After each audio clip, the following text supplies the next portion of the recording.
So I'd like to start off with a quote from Lenin, which says, there are decades when nothing happens, and then there are weeks when decades happen. So the last few months and weeks, we've seen a lot of action with President Trump coming into power, his decommissioning the US aid, and then coming up with all the tariffs, which have changed the rule-based world order. I would say the unilateral rule-based world order which we've been used to so far. In addition to that, we've got many other pressing issues like the global warming. We've got AI, which in general is known for the good it's causing, but it also has many side effects, including adding to the global warming. We have over 59, I think that was the last number that I had, kinetic conflicts, and there are 3 major wars. We obviously have tariffs which are impacting the supply chain, which are disrupting the supply chain big time. Now, all of this is leading to one direction, and which is essentially towards an economic slowdown. And that's why I think this session is very timely here, because ASEAN happens to be the nerve center for a lot of the activities that are currently going on. And although ASEAN is a 3.7 trillion economy today, there is 8% of the global trade that flows from ASEAN, and which, if you look at ASEAN from its size, is punching way above its capability. However, the trade between ASEAN, which is intra-ASEAN trade, is only 20 to 23%. Now, the DEFA discussions are currently in its final stages, and once signed, it will be implemented, and what is expected out of this is that the intra-ASEAN trade should increase. So as ASEAN grows from a $3.7 trillion to a 7 trillion, which is by 2030, we would hope that the intra-ASEAN trade also grows. And that is why this discussion today is important on how cloud will be fueling the digital revolution within ASEAN. There are a few outcomes that we expect from this roundtable today, and I will just read out those to you. We will start off by discussing the current digital landscape in ASEAN, the challenges and the opportunities it provides. We will talk about cloud native and the DEFA discussions. We will then go to Agile and cloud native synergy, and what are the various methodologies that can enhance the cloud native development, the frameworks for governments and for the private sector. We will also have some real world case studies. We will then address the skill gaps that are there in ASEAN, security and compliance issues, and the future of cloud native. So with this, let me introduce Mr. Sachin Gopalan, Park Sachin. Park Sachin will be moderating the session today. And we have with us Madanjeet, who is joining us from Singapore. He is an Agile expert. We have, Prantik is there. Prantik, hi. Prantik has also joined us there. Prantik is the president of TAI Singapore chapter. And we have Harish Pillai. Harish has a very long introduction, so please be patient with me. Harish is a politician. He fought the recent elections. He has been, for all I know, he has been the longest serving chief architect for Red Hat. Before that, he has been on the advisory board of the Internet Society, and he is currently also the vice chair for the IT Standard Board of Singapore. Harish, have I covered it all, or there is something that I missed out? I think it's fine. Thank you. All right, let me hand over the floor to Park Sachin. Sachin, over to you, please. So Well, thank you, Ashish, for the introduction and making my job a little easier. But I'd like to also introduce some of our other colleagues who joined us today. T. and Hui from Baiduri Bank, thank you for joining us. And Ricardos, thank you for joining us from Novus Technology. I'm sorry, Dr. Chapchai, Dr. Chapchai, welcome, as well as Amod Dikshit. And so our other colleagues who are here today, I'm sorry, could you just, yes, Amit Baga, welcome. Okay, Arya from Astra Group, and also we have Tika from the news desk, and thank you, and Jana from the Economic Forum. And have we introduced everyone? We have. Yeah. Okay. So I think Cyrus, thank you for being here today. Mainly because we have a partnership with Cyrus and ASEAN FinTech Forum, which you guys are all here for. And FinTech is very closely connected to cloud. So he's going to give us a lot of insights today about what's happening in the space of transactions, etc. And also to Chitra Nasruddin, welcome, from Tech for Good Institute. She's based in Jakarta.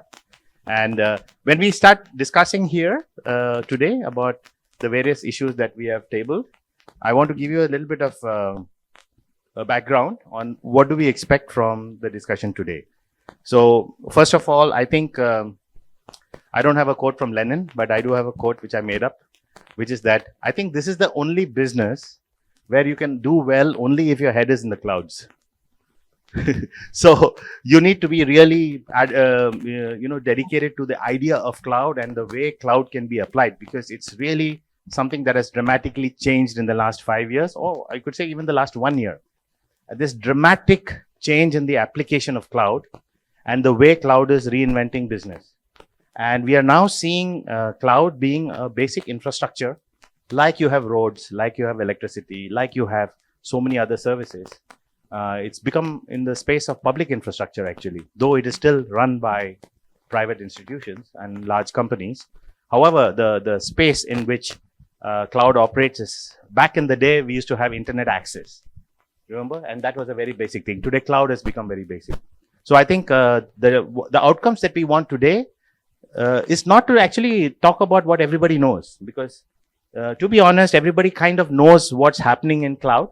However, we've not applied our common wisdom into looking of what's happening now and where is it leading.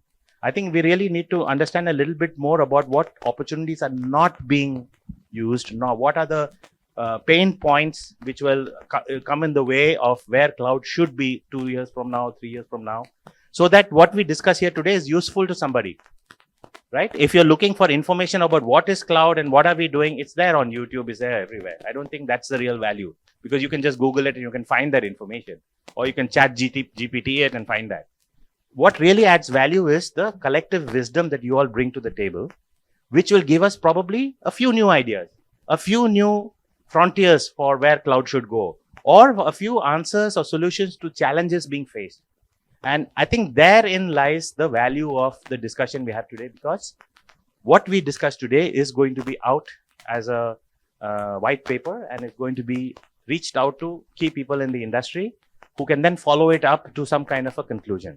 So basically our roundtables, we intend it to be actionable. We intend it to be revealing sometimes.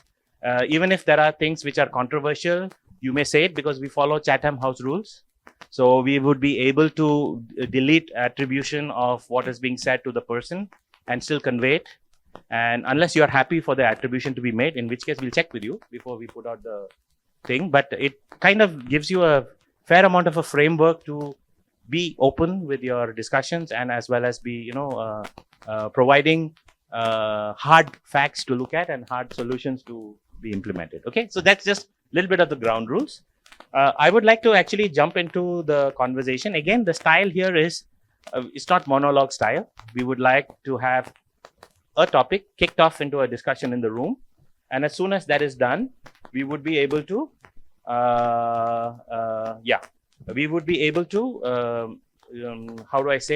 bring in a conversation, and which is following on what was said earlier.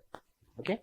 So that is one thing. The other thing is we are not only looking at cloud, but also we're looking at skilling. We are looking at human resources. And for that, we have Nalin. Nalin Singh is here from Orbit Future Academy. I would say he is one of the leading people in the nation here who has skilled up, I think, 35,000 or more people in cloud scaling. He has worked with the government. And that brings us to this existential issue about, yes, we talk about all of this, but who's going to do it? And I think that is going to be a section that we're going to focus with Nalin. And then we have Daniel here, Daniel Schroders from GIZ. Daniel is going to give us a little bit of insight into how GIZ and the projects that he has been involved in is connected to developing the cloud economy, especially the cloud native solutions. Because you can see that the stakeholders in this industry are not just the techies.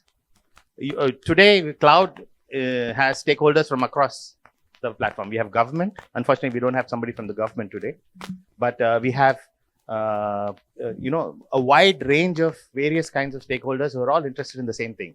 How can cloud and cloud native technologies provide social impact, economic impact, and serve the good for the good of the people? And we have a lot of case studies and examples, which I think Daniel would be able to shed some light on the initiatives that he's been involved. Okay, so I think with that we have kind of set the stage. And if I've not introduced anyone else here, please let me know. Are we good on that? Okay. All right. Thank you. Yes, Pa. So, okay.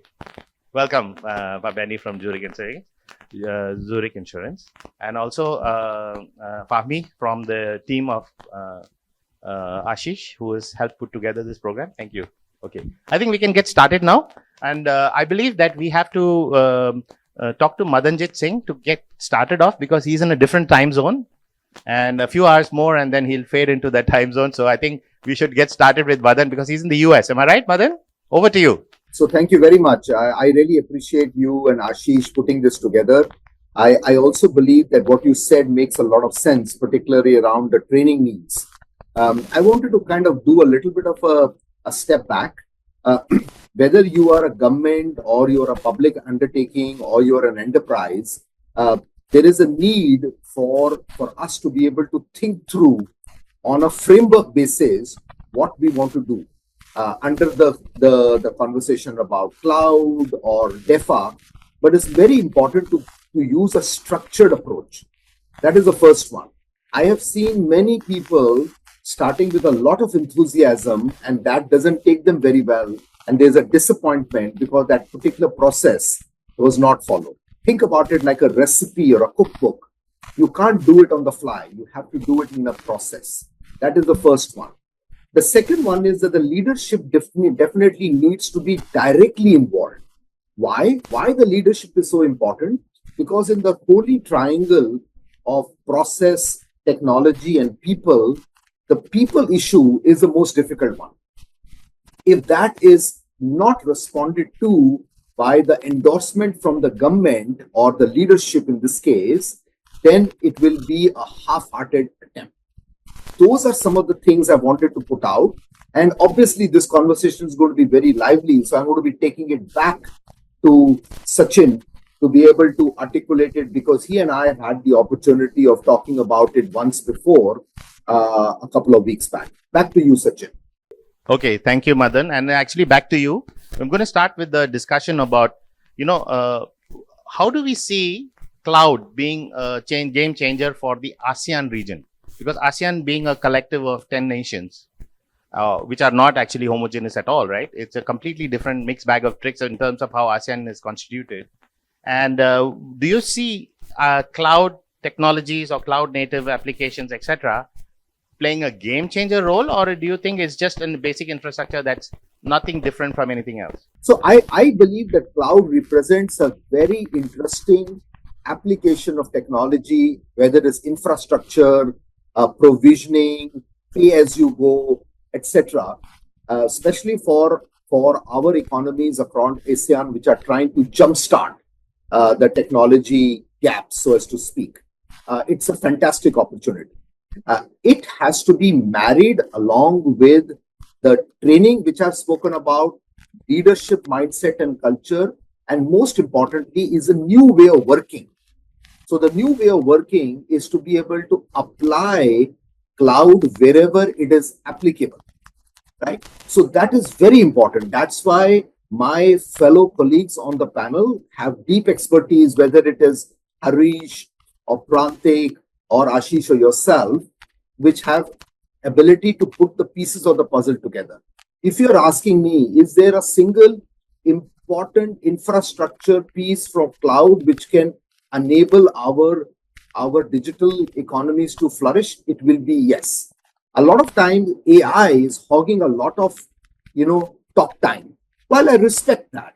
But the most important thing is, let's get the basics in place, so as to speak. Okay, thank you, Madan. Maybe I can ask Harish. Harish, are you there? And can we get your view on, you've been working in this space for a long time. How do you see it playing across this whole so-called blockade of cross-border application? Because will it bring 10 countries together? Will they be able to successfully work together on cloud initiatives? What's your view on that, Harish? Okay, thanks for that, Sachin. My perspective is as follows. The challenge we have, as you noted earlier, we have different economies within ASEAN at different levels of maturity. It's going to be, we have the first 5 initial ASEAN countries at a higher level than the second 5 at a slightly lower level.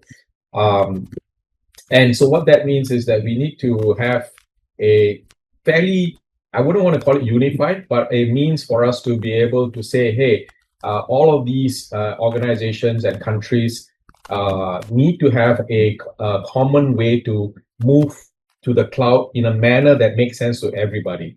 So what do I mean by that? It is one thing to say that we have cloud service providers in the different countries from the usual suspects, the large, scale-out organizations. For me, that one is, while it is nice to have, it's not what we should be aiming for. What we should be aiming for is within the ASEAN itself, having organizations and countries that and businesses within ASEAN that are first and foremost cloud-specific providers. So one of the things that I'm coming from a perspective of the open source community, and in Europe there's something called a sovereign cloud stack, SCS. The sovereign cloud stack, the idea behind that is to have a common standard across all of Europe. In this case, it's specifically of Europe. There's nothing stopping us from copying the same thing and innovating for ourselves here. But you have the ability to have a common stack across all service providers and all nation states, so that you have interoperability, you have the ability to scale out, you have the ability to create new businesses that can support these efforts. Because then what you are doing is to enabling and growing the economy in areas where there otherwise would not have been people to be participating.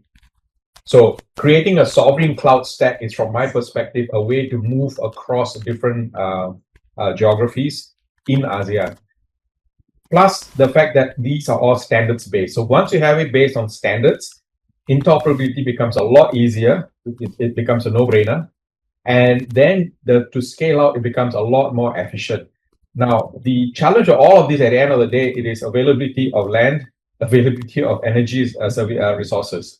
And connectivity, I think we are getting to be reasonably well connected, but we still need to have connectivity. So the land, where are you going to have the data center, so to speak, the power consumption, the energy services that needs to be powering these efforts, and add that to that the connectivity.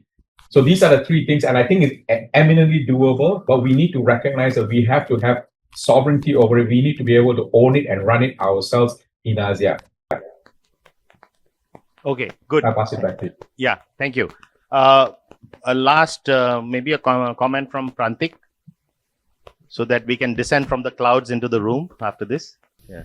Sure. No, I think some great points by Harish and Madanjit there. I mean, to me, representing Thai, probably for me, I guess I'll take a different view on, I guess, a couple of things in terms of, where do I see the entrepreneurial opportunities. In fact, if I could just share my screen, I just sort of put together, 5 specific opportunities where I think there's a lot of entrepreneurial opportunity across founders, startups, and ventures in the region. Would it be fine if I just flash my screen for a second? Sure, quickly. If you keep it short, yes, why not? Sure. The operator, can you make sure that Bisa screen sharing? Yeah, I'm not sure if I can see it, but anyway, I think let's sort of keep it short. The five sort of, I think cloud at an infrastructure level, I think obviously is critical. I think some of the experts have spoken about it, but I think from where we sit at TiE Singapore, the five opportunities that I see is, again, how do founders and entrepreneurs leverage the cloud? So to sort of facilitate a trade across inter-ASEAN countries, the opportunities that we see is, around cybersecurity and digital ID solutions. I think last mile delivery, supply chain, that sort of engagement, I think solutions on that front. RegTech and blockchain-driven solutions to drive transparent and fair trading. To me, I think what's closer to the heart is, I think you spoke about how do we sort of drive good for society. So I think tech accessibility to drive inclusion, not just in terms of financial inclusion, but also in terms of access to technology to folks who may not otherwise be able to access, what many of us in the room take for granted. And the other is AI on the edge, sort of going beyond the cloud, so to speak, because yes, I think cloud is obviously, paramount importance. But I think given latency, bandwidth challenges in the last mile, I think a lot of companies that we see are sort of innovating at the device level. And I think that's a natural sort of extension going beyond cloud-enabled solutions. How do we also look at bundling that with AI on the edge? So those are sort of five solutions that we sort of see already a lot of ventures in the region that are leveraging cloud architecture and are working with various ecosystem partners to leverage cloud to build solutions to make sure that, at beyond the infrastructure level, at the application solution level, we are leveraging AI, we're leveraging various software automation to bring those cloud-driven solutions to life at the end of the day to help the different ASEAN economies who would be at different maturity levels to make trade happen. So those are sort of the five areas that that I think we should talk about in terms of, because they have implications when it comes to not just technology but skill sets, human capital, leadership and change management as well. But I'll sort of take a pause that to the theme of this event, I think to drive and accelerate trade growth, we've got to look at the infrastructure and beyond when it comes to the application layer. Okay, Prantik, thank you very much. Actually, that's a good piece of opportunities that cloud offers that we can take up later in the discussion as well. Sure. Now I'm going to move into the room. Cyrus, I'm going to start with you. The points having been made by both Madan and Harish as well as Prantik, I think there are a few things that have been missed out. I can see you nodding your head as you were speaking, that there are some other aspects as well that we should pay attention to. Can I ask you to elicit a few of those? Sure. So I think I will dispel the myth here. I mean, we are starting with cloud. Why are we starting with cloud? What are we trying to achieve? DEFA is digital economies. What we're trying to do is, again, 10 very, very disparate countries, very, very different. We have somebody from a very small Brunei here and Singapore and Thailand. What are we trying to achieve as ASEAN? And if it's inter-ASEAN trade or trade between ASEAN and China, between ASEAN and India, then yes, there are some solutions and there are some collaboration tools that are only cloud native, and we'll be able to leverage that. So I think we are looking at it from the other side. Why talk about cloud? What is it that we're going to put on cloud? Are we doing a cash management system? Are we doing an invoice financing system amongst each other? Are we coming up with ACU, which is ASEAN Currency Unit, which is sort of like the EU, so that there is no fluctuation? All of these instruments will warrant us to leverage a technology that is cloud native, so that whether it's in Myanmar or in Cambodia or in Indonesia, we'll be able to leverage. So cloud is inevitable. It's plumbing, it's piping, it's everywhere. What do you put in it? I think that's what we should be. What is DEFA? Digital economies. What is it that we're going to create in that framework that will trigger the first move to cloud, and then the next application to cloud, and then the adoption in cloud, and so on and so forth? That's what I think. Well, absolutely spot on. I'm going to go around the room a little bit here. I'm going to come to you, Daniel, next, because Nalin, I wanted to hear, you always have contrarian views. Did we miss something out? And not about skilling, because skilling is going to be talked about later. From the opening salvo that you heard about, are there any angles or aspects of cloud that we should include in the discussion as we go forward in the next 1 hour? So I have a layperson's view because I'm probably the only non-technical person here. I'm an accountant, far from cloud. I think ASEAN gets sandwiched between India and China, right? Those two big economies hog all the limelight. Two big quotes of late we've heard. Data is the new oil. AI is the new electricity. Now, data and AI both need cloud. Without that, it doesn't work. The fear is in today's world where no trade agreement has any sanctity, the concentration of cloud and all our data into 3-4 companies, maybe 6 max. There are 3 big ones, 3 small ones, where on a whim, somebody can just say, I don't agree to this. I'm taking it over. That's the world we live in today. That fear is very great. As a layperson, for me, that's the fear. That unlike electricity and oil, which was quite democratized, I could use it, I could generate it, I could control it. This is in the hands of the few, and the world is seeing a war for that data. And it's not a pretty picture because it's not in our control. No, you make a good point. There's a very monopolistic control over this industry at the moment. The way we see it right now, there are this handful of companies which are very much at the helm of all development, etc. No doubt. I think that's something that we can also talk about later, that what could be another way forward. Could cloud really be democratized the way many of the other technologies are? And is that actually in our favor or not in our favor? I'm saying there's a view there, right? China has done exceptionally well and progressed beautifully without Google, without Amazon, and without, any of the 3 American cloud providers there. In fact, they don't even have basic, that we take for granted. So, yeah, exactly. Now, what I'm saying is they managed to scale. The world's biggest bank is still ICBC. The world's fastest growing insurance company is still Ping An. So how did they manage to achieve that without cloud? So I think cloud was an enabler, a local enabler, but we are not dependent on the hyperscalers. And ASEAN will be no different, I guess. That's a good point. Daniel, would you like to give it a go? Yes. Yeah, sure. Thank you for having me.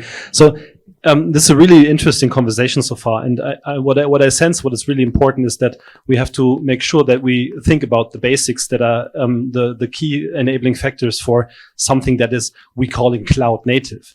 I take this position where I think cloud is a given; it's not going anywhere, and any application that we build will be run on the cloud. The question is now on which cloud will it be run? Yeah, and how is this cloud constituted, and how is it controlled? How is it regulated? How is it connected? How is it made available to everybody? Yeah, and there you come into the democratizing part. I love the remarks and the hints to Eurostack and the sovereign cloud stack initiative, and that's also a piece of my position. I work for the German development organization GIZ, and we are one of the key initiators of the Digital Public Infrastructure Initiative, of the GovStack and GovTech initiatives run by the European Union and the Digital for Development Hub. So I very much side with this idea that we have technology and we have to make sure that it's being made available so we can build the applications that everybody needs and can use. And I think we can only achieve this through very, very fine-grained regulation, yeah, in a sensible way, not over-regulating. Yeah? I mean, there's always this notion that everything in the EU is completely over-regulated. You're basically drowning the business in regulation and bureaucracy. I agree on the bureaucracy. On the regulation, in some parts, it's at least regulated, yeah, and just not regulated. So I think it's a fine line that you have to walk to a certain degree.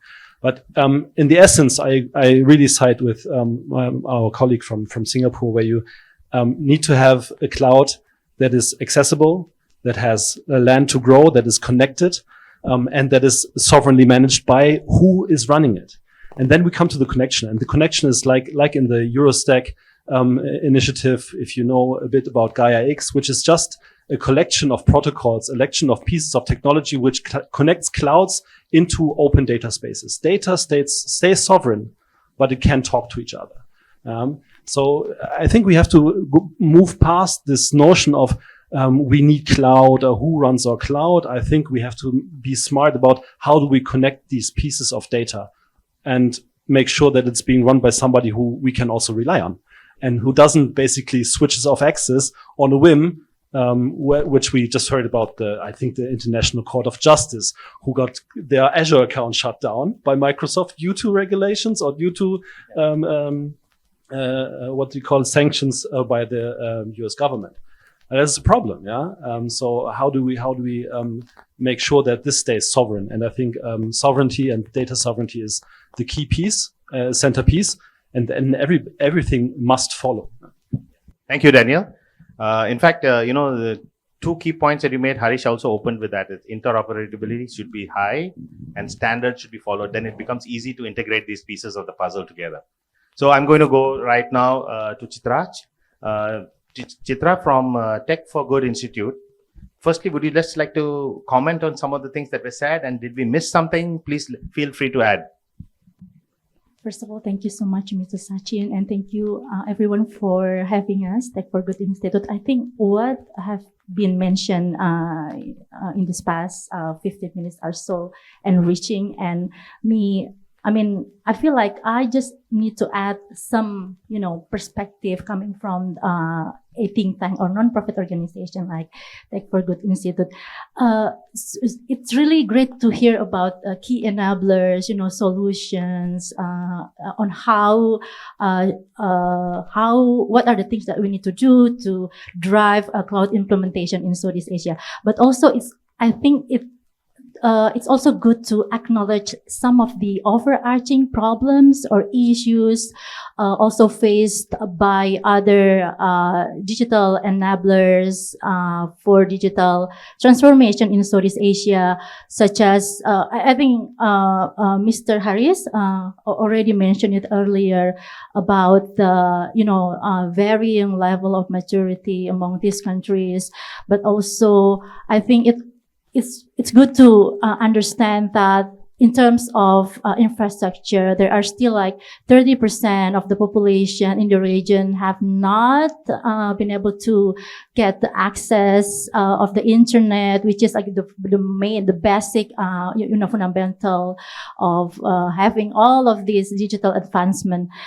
Second is about regulatory harmonization. We mentioned DEFA, right? But also why DEFA is coming. I think we can also agree that there is a fragmentation in terms of regulatory approach and also regulation in the region that should also be addressed in order to make sure that we can be better in terms of cloud implementation. And the last one, probably not the last one, last two, is the skill development. I think Mr. Nalin here probably later can shed a light about that, but it's truly wonderful to see that how it's not wonderful actually, like there are a high disparity in terms of human capital resources and capacity in the region, and that's why it's also one of the things that we need to address before we talk about all of this cloud advancement. And last one is about multi-stakeholder collaboration or the lack thereof, because we feel that although the government or public sector has the power to implement, frameworks or regulation to make sure that all of this advancement in terms of technology can be leveraged, at the end of the day, it's the private sector who can truly deliver it, who can make it happen, who can scale up the implementation. I think those are the three things that I think can be added to our discussion, Mr. Sachin. Thank you. Thank you very much, Chitra. In fact, I'm glad that you brought up DEFA because the next session is actually now going into a little bit more about DEFA. And I'll ask Ashish to give an opening because he has been involved in some work related to DEFA. So would you like to, let's talk about what exactly is DEFA supposed to do, right? So it's the Digital Economy Framework Agreement, right? Which automatically tells you that one doesn't exist. That's the reason why they're putting DEFA together, right? And it's supposed to be, from what I know and my interactions with the ASEAN Secretariat and a few other people, is it's a really good attempt at trying to bring a certain amount of standardization and a certain amount of common purpose and common ground, so that it becomes a starting point where governments are now willing to talk to each other and bring down some of the barriers that have been in the way all these years. So DEFA would be a good start. That's how I look at it. Having a DEFA agreement signed, first of all, that itself is a big challenge to make sure everybody agrees on what is the starting point. And I think there is a process right now in place where these discussions, or they call it negotiations actually. That's the word they use. So negotiations would then come up with what everybody agrees is a good common starting point, after which comes the long road to how exactly they would go about building applications on top of it, etc. So it's a long way, right? Now, on one hand, the government is trying to create a framework like this. On the other hand, we have a lot of private sector players here who say, oh, it doesn't matter. We are anyway doing what we need to do. And we have found solutions that work around these obstacles that are imposed by, sovereign requirements and many other things, which means cloud can grow despite the governments. However, if the government does get behind you, it can go much faster. And it might solve some of the existential situations or challenges that may be there. So I think the answer lies somewhere in between. You do need the government to get on board so that they can not have you focus your time on working around it. But if they don't, anyway, private sector will look and find solution. I think the very nature of cloud is that, right? You can skirt around everything else because that's the very nature of cloud. So coming to DEFA, I'd like to have a little bit of feedback from all of you, because we plan to give some inputs to that whole process of how DEFA negotiations are going. And it would be I'm really glad, Cyrus brought a very good group of people to contribute. So you'll also be able to, chip in a little bit about what you feel are your views of things that should be in the DEFA agreement. What should we be telling the people who are negotiating DEFA right now? What do they need to hear from us, which we believe might be a change in some of the things that they may do, or maybe it will give them new insight, which they may or may not have thought about. Because from what I know, the DEFA negotiations are being done by a certain group of people with a certain background and profile, may not necessarily people from the industry. So I think this input that we can give them will really help. So maybe we kick off, Ashish, a little bit, and then we'll go around the room, right? And in fact, we'd like to come to this table as well. Yes, go ahead, Ashish.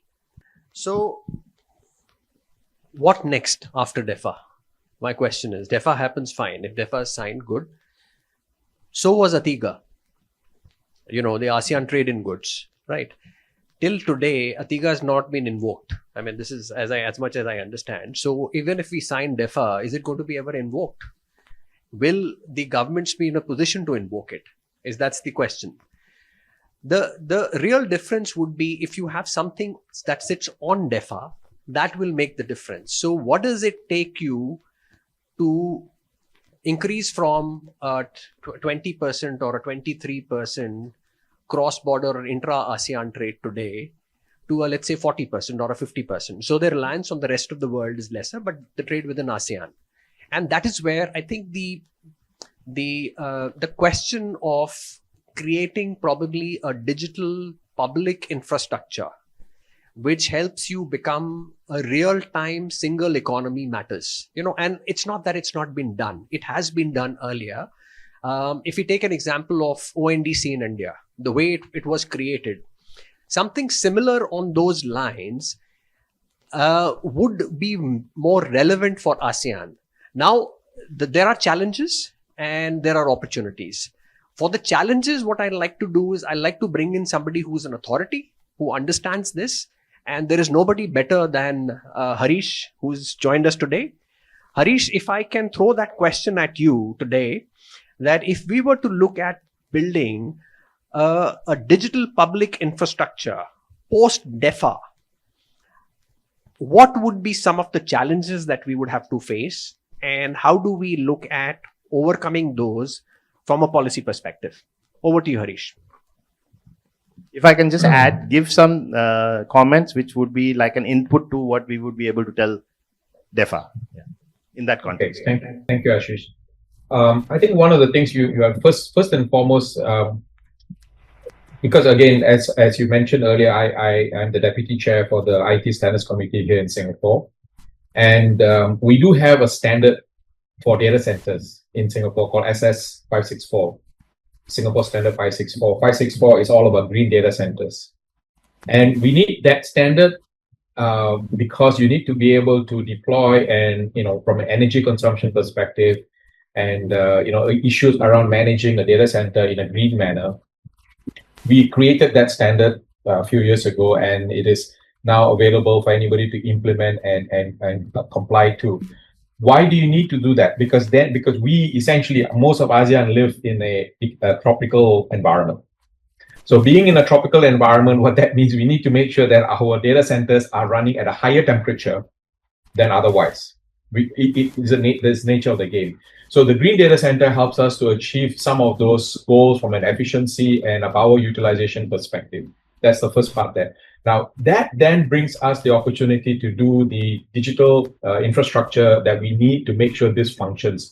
So I would, go back to what I mentioned earlier, and thanks, Daniel, for reiterating the idea of essentially a sovereign stack. Now, how does a sovereign cloud stack help in the case of building a digital infrastructure for ASEAN? What happens here is when things are managed and maintained and deployed based on standards-based technologies, it is very much easier for people to plug in and plug out new ways of doing stuff instead of being monolithic, so to speak, in inverted commas, and also being, the phrase is locked into a particular vendor's solution. And it's very hard for you to unplug and put something else. So by making sure that your digital public infrastructure, there is already a UN initiative around creating digital public infrastructure, DPGA.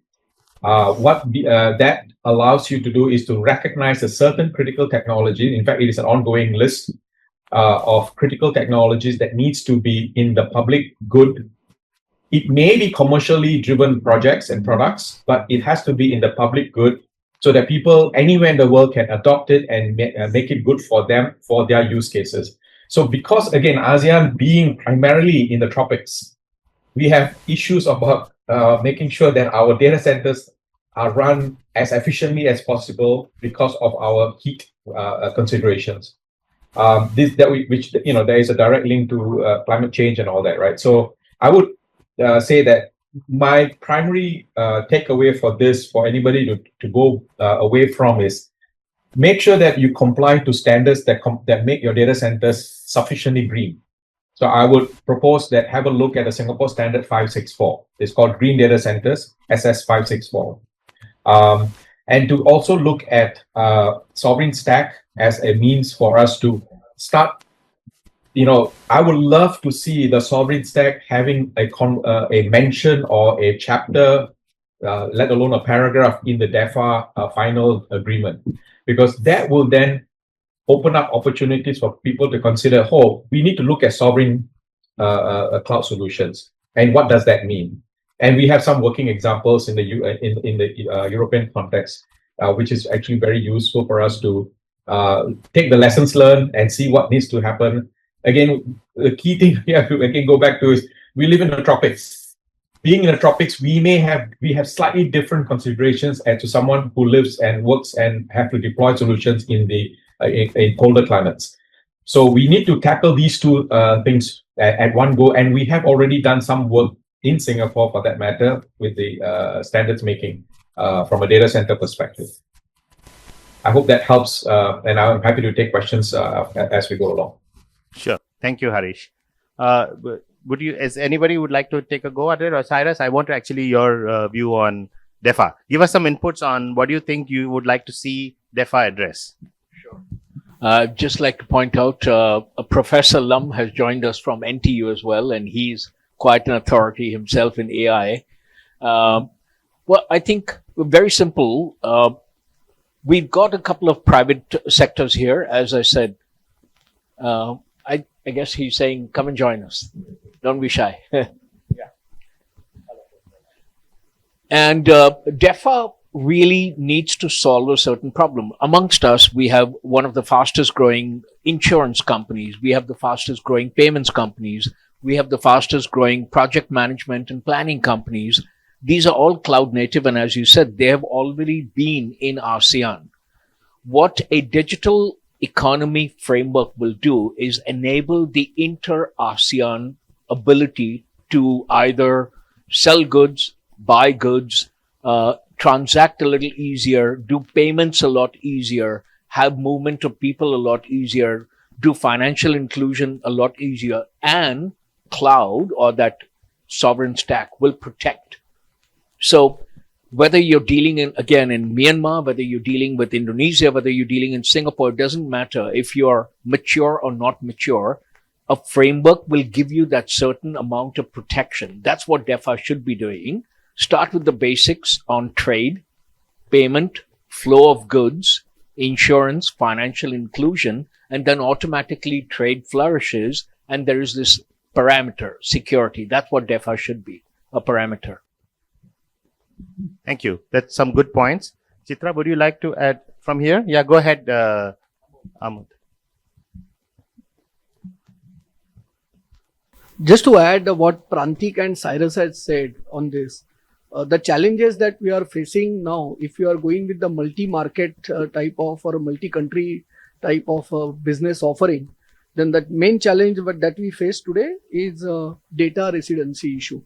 And because of data residency issue, what happens is that we need to follow the multi-cloud environment and all to focus on those things. So it becomes a challenge for companies like startups and all to manage everything on that side. So I think both these things should go hand in hand, because once you start pushing more on the regulatory side, on the data residency issue to come up with something like what European Union has done for ASEAN, I think that will definitely help economy as well as to startup ecosystem.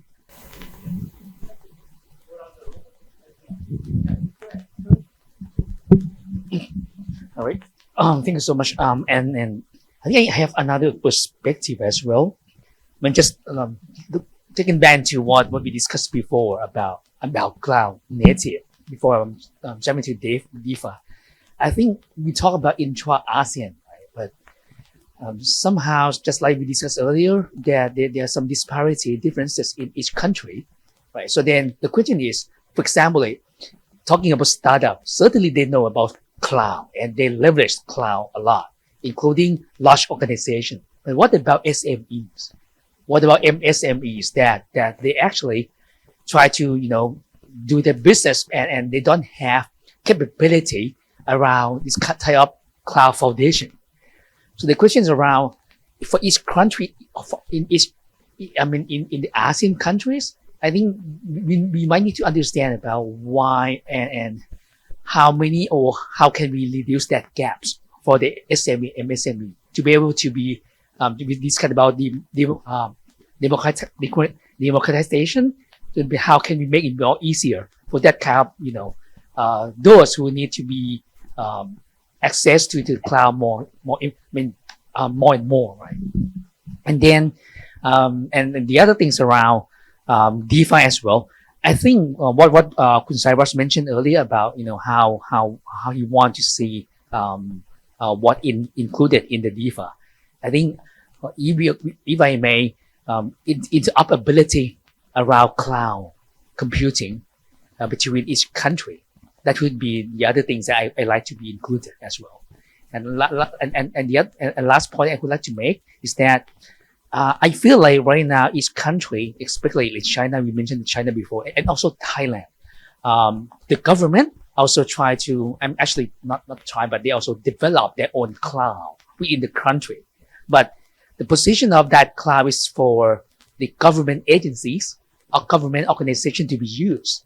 But for private sector, certainly the private sector need to rely on commercial cloud. So how can we bring that? How can we create the synergies between commercial cloud and public sector cloud? And then that other thing that I think we need to address. Thank you. I'm not a regulation expert. I can't really help you on regulation, but I'm a practitioner. I can tell you what happens to me when I try to go and do business. And the word regulation sometimes is a long list given to me by my wife what not to do. So I would like to not to talk about regulations here, yeah? So the idea is, if it's left to the experts and practitioners like us, we are already on the cloud. And back to the point from Ahmed, I run on 4 clouds because of data residency and because of data sovereignty and all of these issues. We know how to solve it. And I know how to run on one cloud, and I know how to make it cheaper, easier, more interoperable, not only for us, but for each of our customers. You cannot imagine the benefit that they will get out of this, and you cannot imagine how much money we are all spending unnecessarily doing what we do today. But do I have a choice? No. But so I think we talked about the DEFA, and first time I hear what it means. Interesting. I think there are a lot of points in the name itself that will create. Yeah. So the name invokes standardization. What is the starting point? And negotiations. This is where it gets a little bit more complex. And will it be invoked? I'm not sure who said, will it be invoked? And that takes it to another level of complexity. And it's all back to the starting point with the gentleman, sorry, I missed the name, when he started about the people aspect of things. I think this is where my practitioner view comes. So when I am having these issues I was taking notes when you guys are speaking. When I'm having issues, when I try to convince someone of, let's do it more efficiently. I have a beautiful cloud running, cloud native. I fulfill all the security standard. Let's do it from country A. I'm not going to mention countries now. They say, no, cannot do it. Has to be here. It's my country. It's my data. And I tried to analyze it over the last few years. And I think I reached a conclusion. It's not only one thing. It's 4 different things. The first thing is easy to deal with, is knowledge. Knowledge, you can tell the guy, hey, you have experts working for you. They can explain to you what digital. And let's not talk about let's start with digital, because the explanation itself, you can write books. So you have experts working for you. Let them explain to you what it means. And you trust them. Second one is the pride and the desire to be first. I more and more see, like, why shall I do it if I can be first? I'm a stronger country in this equation. I don't know how many in ASEAN? 20 now? 10, sorry, yeah. 11.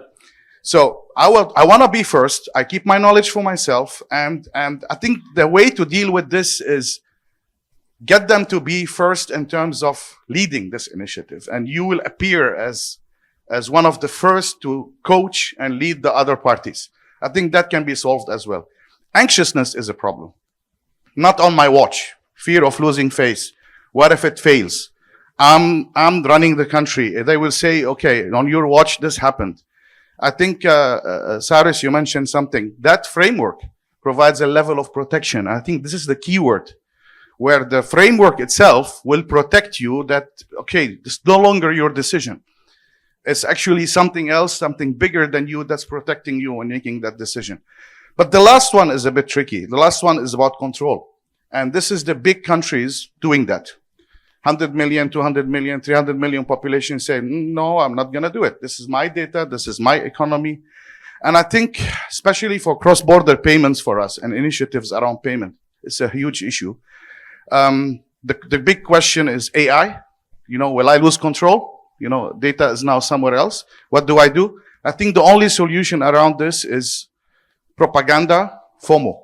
Make them feel they will lose out, they will miss out if they don't do it. I don't see any other solution.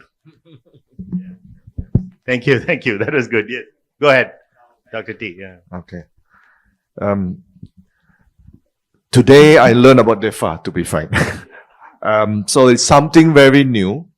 And when I look at the word digital economy framework, it worries me, to be frank, because it sounds very big.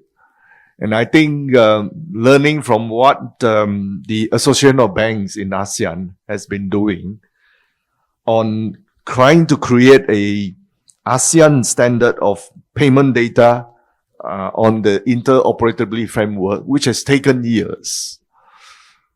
And that piece takes a long time to develop, to agree on, to validate, to test, just on the payment piece. I'm beginning to worry how can you progress very fast on DEFA.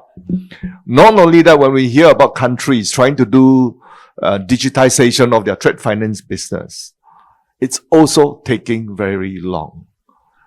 So anything that you want to do on the digital space at the ASEAN level seems to be taking longer for various reasons, as we know. So I think we need to be practical. We need to be able to scope it well so that there can be some early hanging fruits that we can tap on to create some early success stories and get people come on board. Yeah. Otherwise, it's always work in progress, which is not the way to motivate people to be on board. I just want to add also on in fact, one of the issues is data governance, data sovereignty, data ownership, data privacy. So a lot of issues revolving around data. And then a few speakers has mentioned it earlier, so I won't go into it. But I think the word data is a big topic. And that requires lots of discussion, lots of engagement. Maybe one way to do it is, if you don't do it, you'll lose face. Maybe that's one way to, motivate people.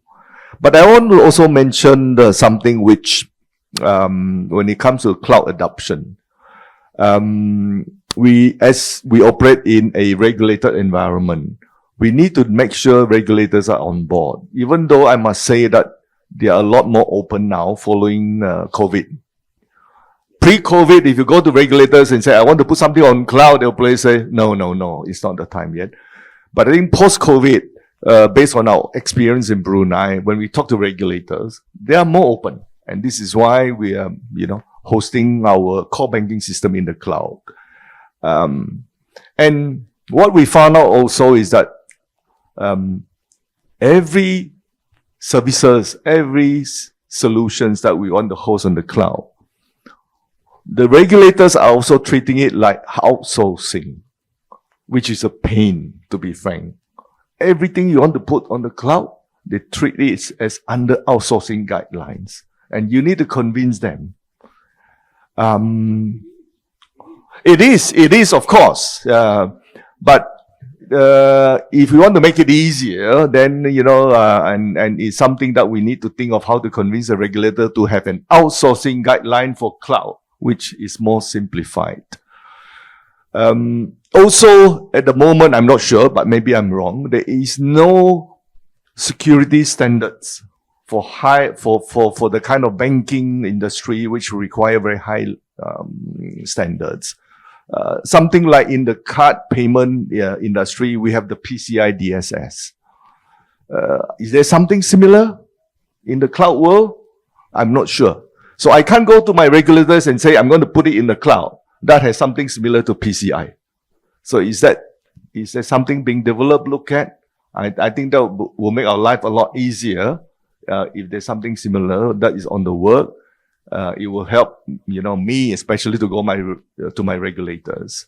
So for the time being, to comfort them, I can only say I'm hosting it in the country that is well regulated, has very good data protection, like Singapore, Hong Kong, which are the two major financial centers.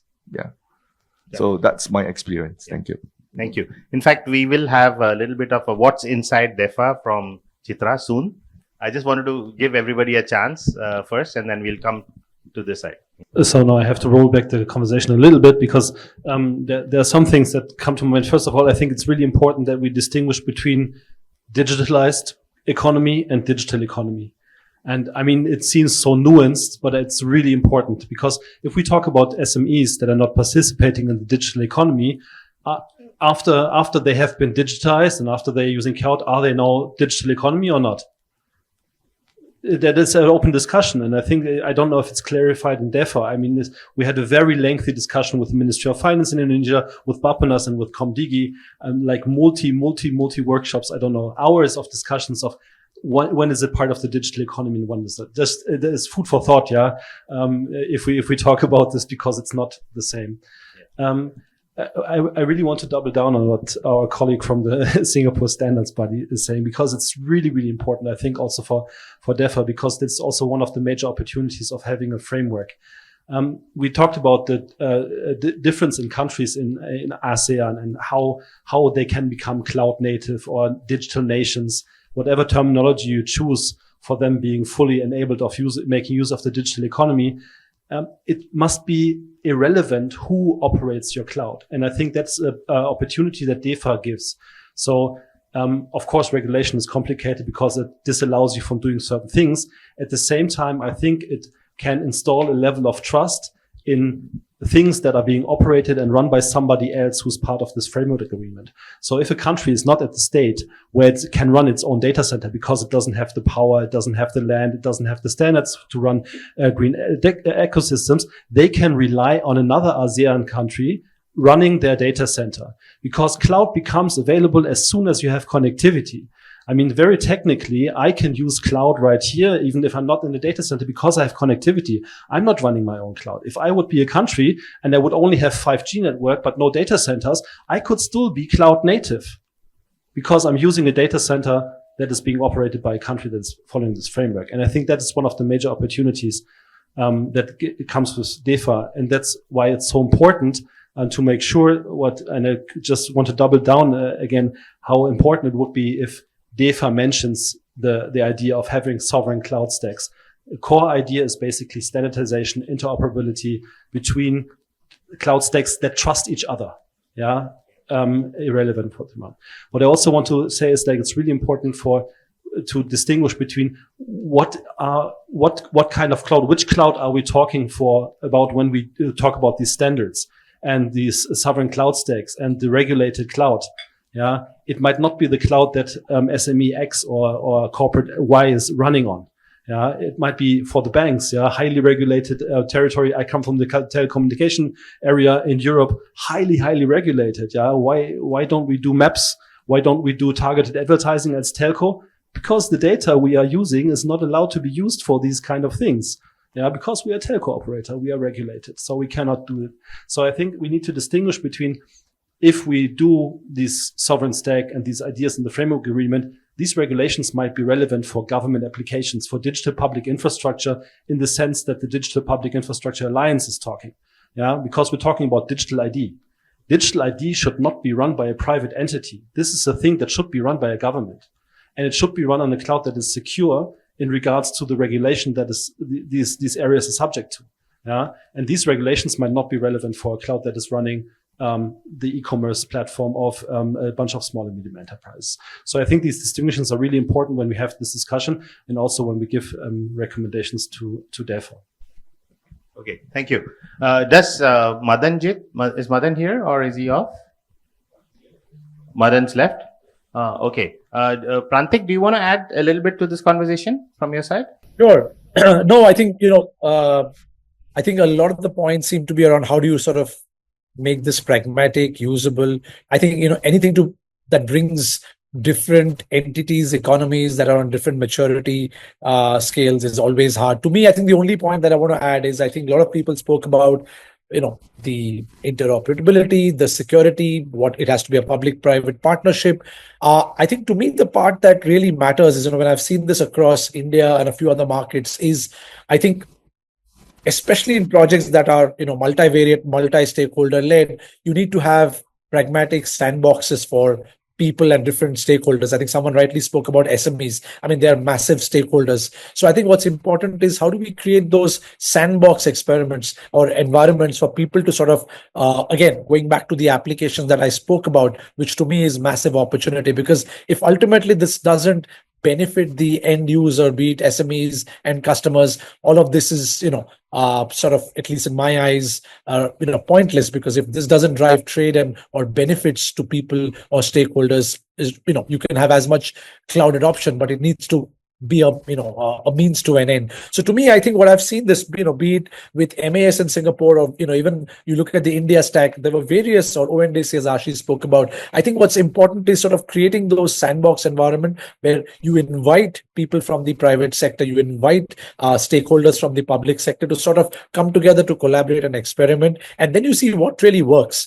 I think when you get a test of that, and it's a sort of an iterative process, I think that's when some of this the frameworks of DEFA, once it's finalized, you would sort of see that bear fruition, and you would start seeing results, or you would get feedback. So I think creating that sandbox for applications, for feedback loop, for test and learn, I think to me that's paramount beyond policies and clauses in a document. Thank you, Prantik. Chitra, can we ask you to give us a little bit of an inside view of what's inside DEFA? Because I think you've been involved in some of the DEFA discussions for Tech for Good. Okay. Okay. Would you just like to add some things from your side? I just probably want to share a bit about our study back in 2023, right? We survey around 439 firms. And then from that study, we found that shared computing resources are so much better as opposed to the individual approach, because it can reduce energy consumption, as mentioned by Mr. Harris earlier. And then, if possible, it's going to be better if it's powered by renewable energy, because it can also reduce our carbon footprint. And the other thing is that I would like to highlight as well is that this kind of like approach can reduce the cost and then increase, the quality and reliability of the service. And then, yeah, so that's some kind of like,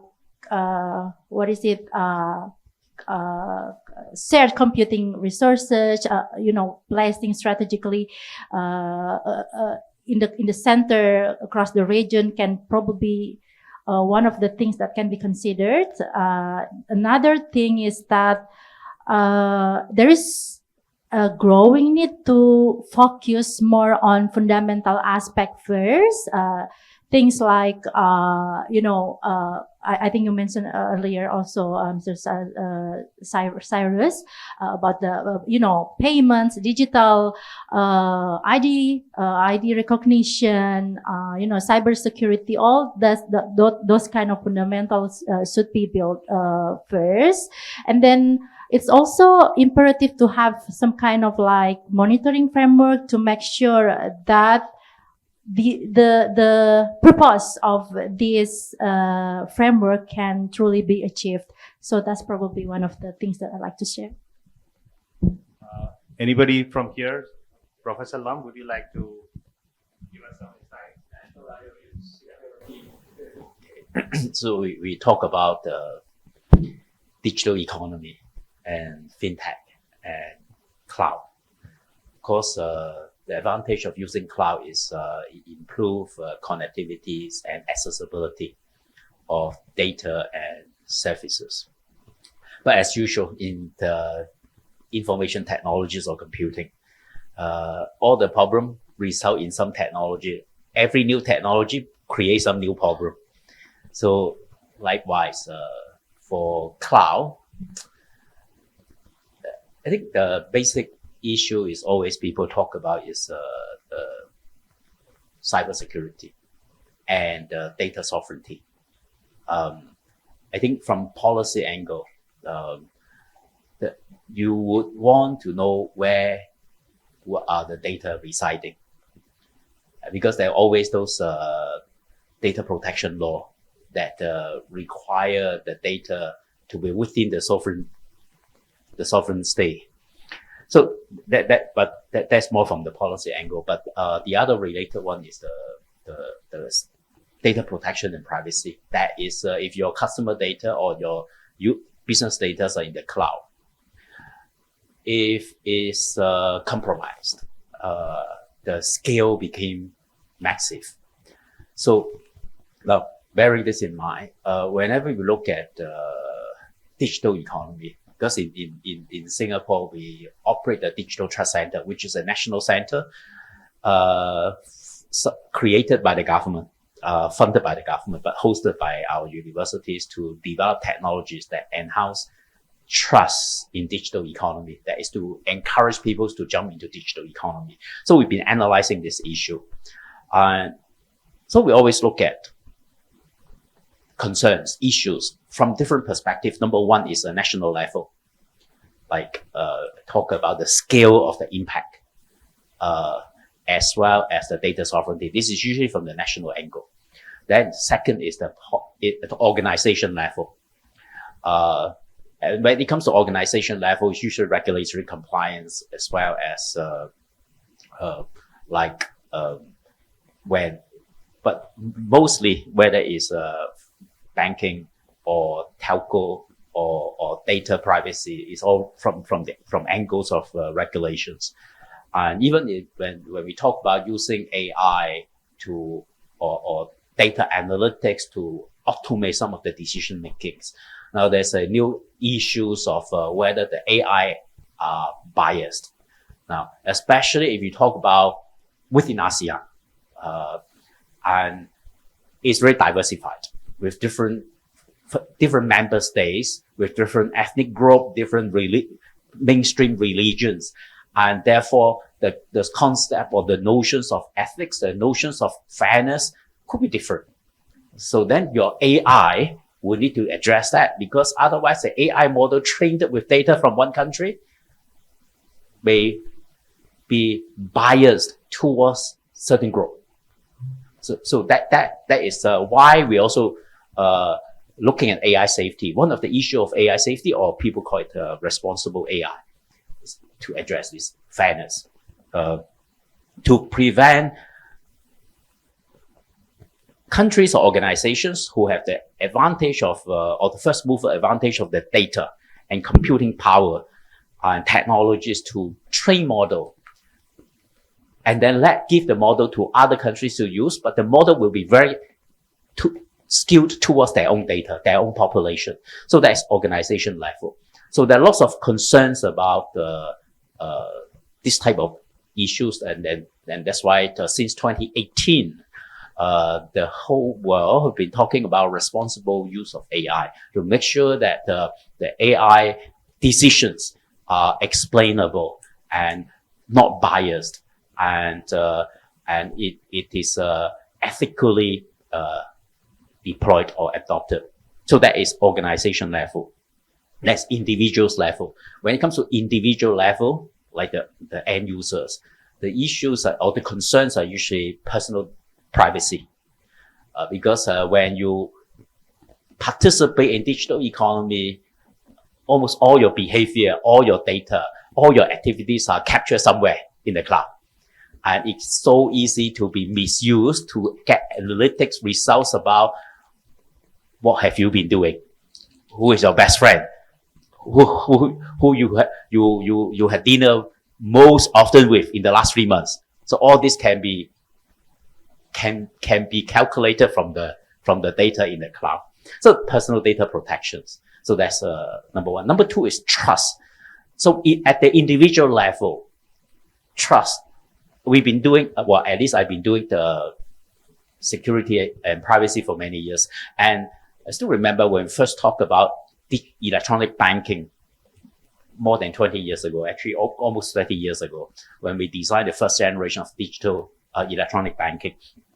We realized it's not so much about security, not so much about privacy. The key issue is confidence or certainty. That is, if something goes wrong, who is responsible?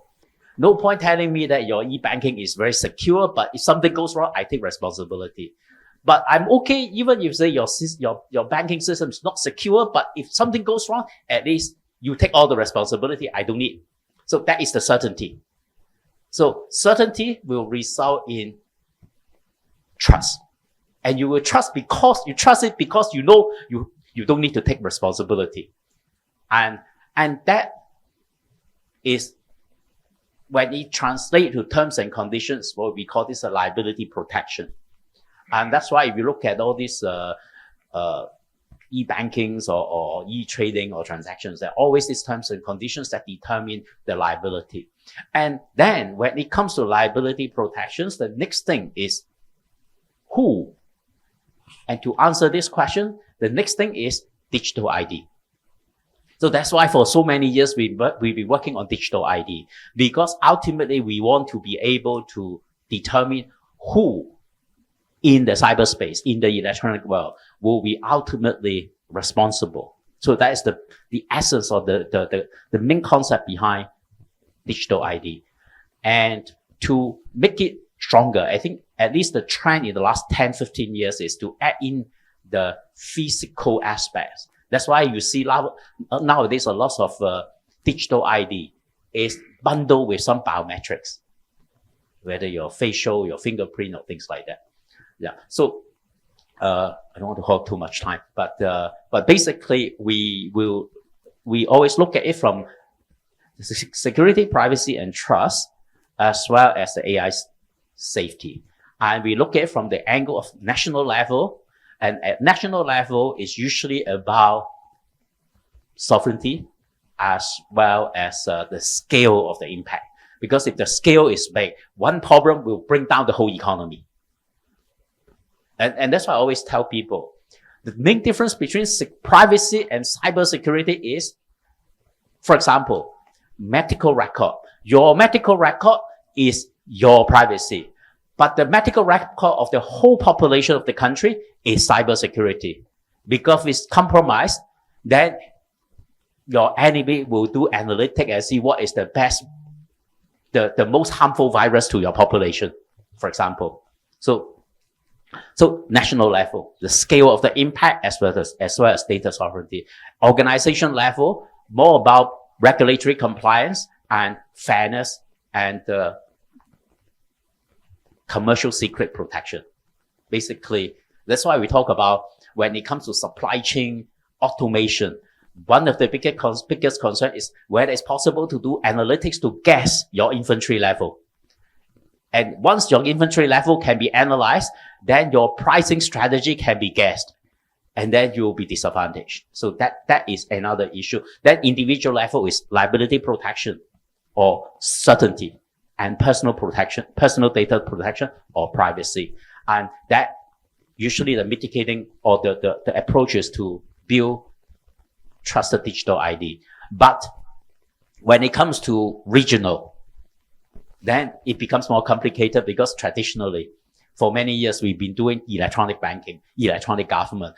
It's all, no matter how complicated, is within one country. So you can have an authority to say, I give you ID, I give you ID, I give you ID. So settle. But when it is cross-country, who is the authority? Now, then you look at the payment industry, credit card or SWIFT, international network, payment network. But it's very domain specific, only one particular domain. But in digital economy, you have financial institutions connecting to the manufacturer, connecting to the logistic company, connecting to the e-commerce provider. It's cross-domain. Then your traditional payment network cannot be deciding everyone's identity. So that is why we're also looking at decentralized ID to help fuel the growth of the digital economy. Yes. I think that was fascinating. You give a very broad overview to the whole issues that we were discussing. Thank you for that. I think we should, since we have time limit, we have to finish by 7 and we have a couple of points to discuss. I'm going to just do a quick cross check to see did we cover all the major things. So if you look at what DEFA has in it, there are 6 pillars of DEFA. There's cross-border digital trade facilitation, which we did talk about. I think we covered fair enough of that. There's data governance and cross-border data flows, which also we addressed. There's digital payments and financial services integration. We refer to that as well. So that becomes another big point for DEFA to address across the ASEAN. Then we have digital infrastructure and connectivity standards, which I think we addressed right in the very beginning. Then we have regulatory cooperation and institutional mechanisms, which I think Daniel also referred to. But the one thing we have not talked is actually digital skills, innovation, and talent mobility. So I'd like to spend about 10-15 minutes on this particular topic and understand a little bit more from 2 sides of it. One is the sector that is providing these skills, which I think Nalin is doing, and there are a few other people focusing on providing. But however, what they need to provide is what the industry needs. So I'm going to shift from what Nalin is providing, and then I get some reactions from people who are hiring and have talent in their companies. And hear a little bit about from your side, where do you think we need to push the envelope in terms of getting the right skills into this industry so that we are able to offer the products and services that we offer? And also in addition to that would be, where are these pools of skills available within the ASEAN countries? Do we see there's some kind of a DNA footprint evolving around the skills available in the various countries? Like what can Singapore do? What can Malaysia do? What can Indonesia do? And I think Cyrus has an answer to that. So we'll go into the discussion right away. We'll start with Nalin. Go ahead. What you said resonated with me very well, because every time something goes wrong with my bank account or my travel ticket, you don't get a human voice anymore. All of us feel that pain. So much for technology and progress. I was hearing the conversation. It was very interesting. Earlier, I made the point about two famous quotes, right? Data being the new oil and AI being the new electricity. There was a reason why oil and electricity were run by large PSUs, a point that you made, that the government should step in. But what are our government's focus now? Especially the governments in ASEAN that need to get elected, not all need to get elected. The largest country is busy feeding 1 meal a day to its school children. That's the reality. Unlike oil and electricity, which a layperson understood why they needed, nobody understands why cloud, AI, and this is needed for votes. They don't. There's a mystery about it. And that is when we keep telling the population that there is a digital gap, there is a skill gap, you need to get digital skills. People don't get it. They're still trying to feed each other. They're still worried about food, shelter, clothing, healthcare, and basic education. Most of this technology is concentrated in a particular parts of the world. ASEAN has a great opportunity to provide skilled talent. But what's the gap? If you see the largest skilled economies as a percentage of the population in the world, South Korea at 96% skilled population, America 50%, Germany 75%, ASEAN minus Singapore, it is 6.5%. 6.5% of a working population is skilled for the job they do. India is 2.5%, just to give you a reality check. 2.5% of a population is skilled for the job they do. There is a huge gap. The challenge is the small populations that we are going to skill up in digital, they're going to get sucked away into these economies where there is demand because their populations have aged. Companies don't want to spend money on reskilling. When was the last time you heard of a company taking people, skilling them, and then deploying them? They expect ready talent from the universities, unicorn talent, people who walk in and behave like a CEO at an intern salary. That's the expectation. There is a great opportunity, but the gap between what is expected, what is the population's understanding, and the cholesterol in the system, which is the university management, quality of management and their understanding of this, those gaps are huge. And that is where you're seeing all the large companies, including in cloud, stepping into the education domain. Why do cloud companies need to get into the education domain? What business do they have doing education? And it's so difficult for a student. Take an example. If as a student I studied automotive engineering, that degree was valid for the next 40 years and I could work from Toyota to Tesla. Today I learn cloud and do an AWS course. Can I work anywhere else except where AWS is deployed? And then the course changes every 3 months. What we are expecting of populations in terms of skilling and upskilling is so unique, so difficult that at some point, like we said no to Gillette and said stop at 5 blades, students will say stop. I'm fed up. Just stop this innovation. Just tell me what to do. That is where students are. Very frustrated. And the skill gap, they don't get it. Industry doesn't know exactly what they want. So huge challenges. I would love to hear other thoughts of the people who are hiring as to what they expect from this talent so that I can explain how we are going to get there. Very good. So let's talk to some people who are hiring talent for cloud. Maybe we want to start with Cyrus, yes? I'll just add one thing. I think we've gotten the talent skill set wrong. Every country is extremely insular now. They're not hiring from outside. So get ready. I think the US, Europe, everywhere, Singapore included, China, they're extremely insular and they're getting even more isolated. So I think they will have to depend on their own skill sets. The flow of goods and the flow of people are completely non-correlational. Couldn't agree more. And Professor explained very well something that I can put in context of today's world, where politicians are taking decisions and turning over treaties overnight. Probably politically incorrect to say this, but I'll throw it out there. We've had a 4-day war in which one country threw out a 70-year-old treaty and cut away the water of another country. What would that mean in the cloud world with data? We went to war and they cut away our data. What would we do? Yeah, it's a good point. So sticking to the skilling narrative and trying to understand a little bit about, when you're hiring, what are you looking for, and do we have the right kind of talent available today? Does that, Mr. T, maybe yourself start? Well, I can say it is a struggle. It's a definite struggle. And I think the frustration is there that the skill sets, whoever we bring in, may be obsolete very soon. And again, it's very, very specific to what you have in your setup.